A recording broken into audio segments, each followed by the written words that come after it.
whether or not you have atoms or molecules, if those tiny particles attract one another because they're polar and they have London forces and dipole, whatever attractions they have, if those attractions are enough to hold them together close to one another, it will be a solid or a liquid. Oh, yeah, that's right. All right. If the attractions are not strong enough to keep them close together, or if you increase the temperature to the point where they're moving around faster and they can't hold close to one another because the attractions are too weak, then you have a gas. So going from a solid to a liquid or a gas is a physical change. It only changes how close the particles are to one another and maybe the organizational arrangement of the particles next to one another. It doesn't change the identity of the particles, right? The identity of a molecule is dependent upon which elements are there, how the electrons are arranged around them, how they're shared. That's not affected when I change the state of matter.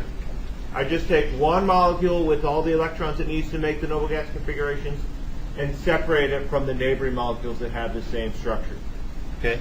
So when I'm dealing with a gas, what we know about gases is what we can directly observe. So if you have a sample of a gas container, you can observe that it will expand to fill the entire container. So we know that about how gases behave. That's different from how liquids and solids behave. We know that gases are compressible. So we know if you have a gas filling a container and you have a piston, you push the piston down, you can really compress that gas into a much smaller volume than it would normally occupy. That's also not possible for liquids and solids. So we know that gases have low densities, so that's why you don't feel like the air around you is heavy. It's not very dense. If you think about the density of water versus the density of gases, it's about 1,000 times less dense than liquid, roughly. So if I have a liter of water versus a liter of gas, the gas is going to be roughly 1,000 times lighter. Right? So the density tells me how much the molecules are packed in or how much mass is packed into a certain amount of volume.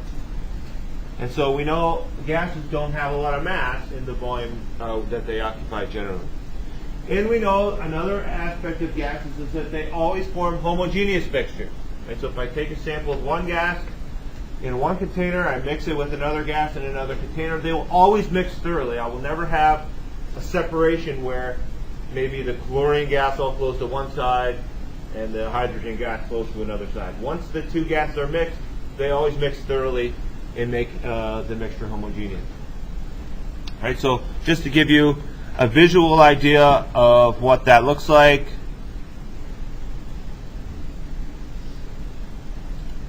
you just see a sample of a gas. So here, this one depicts the gas as just individual spheres representing the individual particles. So those could be individual atoms or they could be molecules. So you want to think about them just kind of bouncing around randomly.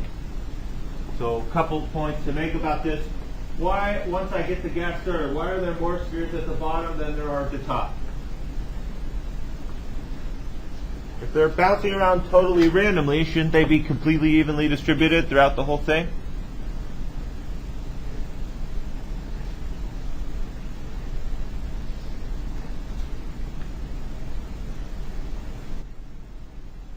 There's gravity. Right, so gravity is the attraction between particles that have mass. So these individual particles of gas, whatever they are, they still have mass.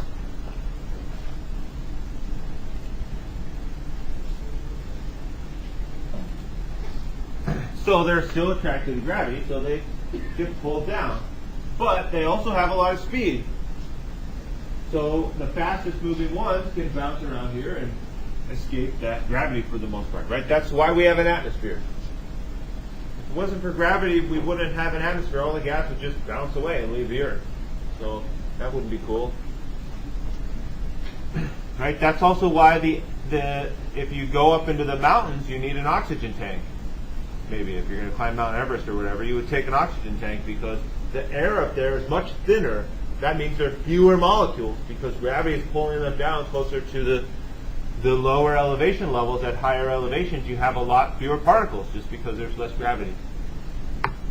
What else do we notice about the gas? What other observations can we make about the particles? Yeah, it's only the fastest moving ones that move to the top.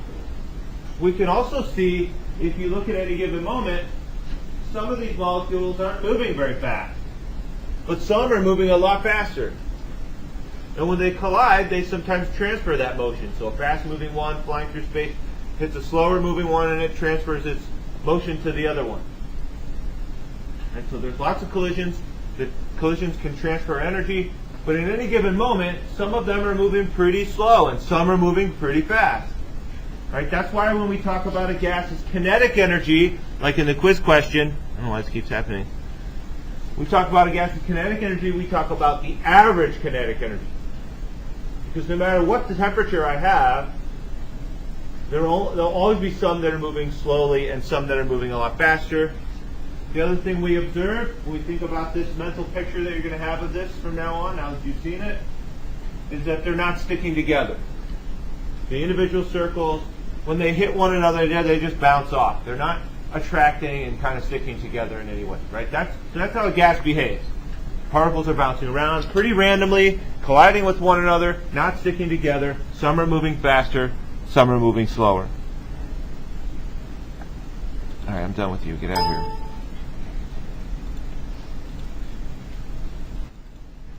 This is also kind of cool one. It lets us see a little bit about how gases behave.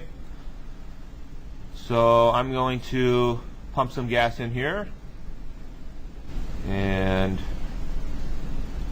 with this bike pump, so the gas is floating around.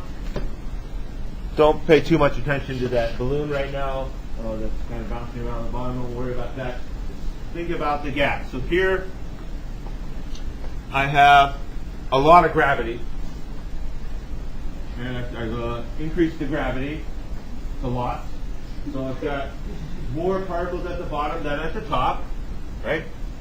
Let's see how that would compare if I reset it and add a heavier gas, one where the individual particles have more mass. So maybe an element on the periodic table that has more mass than the other elements.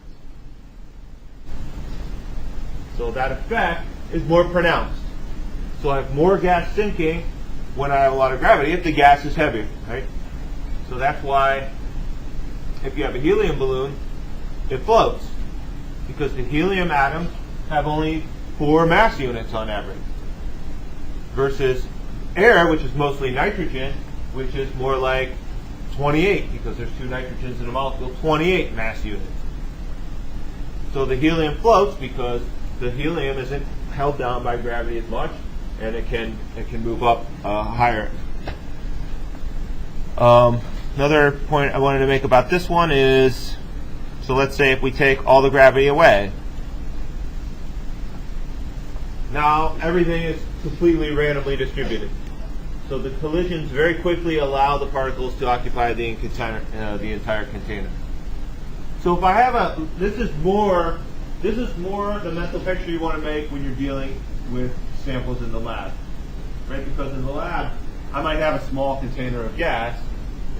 Is there really a big difference for the molecules at the top of that container and their distance from the Earth versus the molecules in the bottom of that container and their distance from the Earth? No. I mean, the container is a small container. The particles at the top and the bottom of the container basically feel the same effective gravity. So it's not like a gas is all going to sink to the bottom. For the most part, gravity is not a factor that we're going to think about too much unless we're thinking about a large sample of gas like the atmosphere of a planet or something like that. In this case, the gas inside a small laboratory-sized container pretty much just expands to fill the entire container. What happens if I increase the temperature? What's going to happen to the particles? They're going to move faster. And when I do, add heat. Why that isn't working? There we go.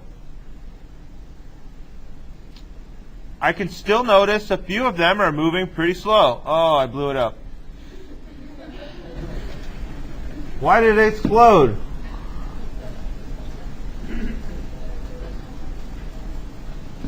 Exploded because of the pressure. Right? So when I have a lot of molecules in here, they're all moving really fast, they keep colliding with the container. The container can only handle so much. The force of those collisions can break the container. It can cause an explosion, right? What we noticed was even at the higher temperature, we still had a few particles that were moving slow. On average, the speed of the particles increased.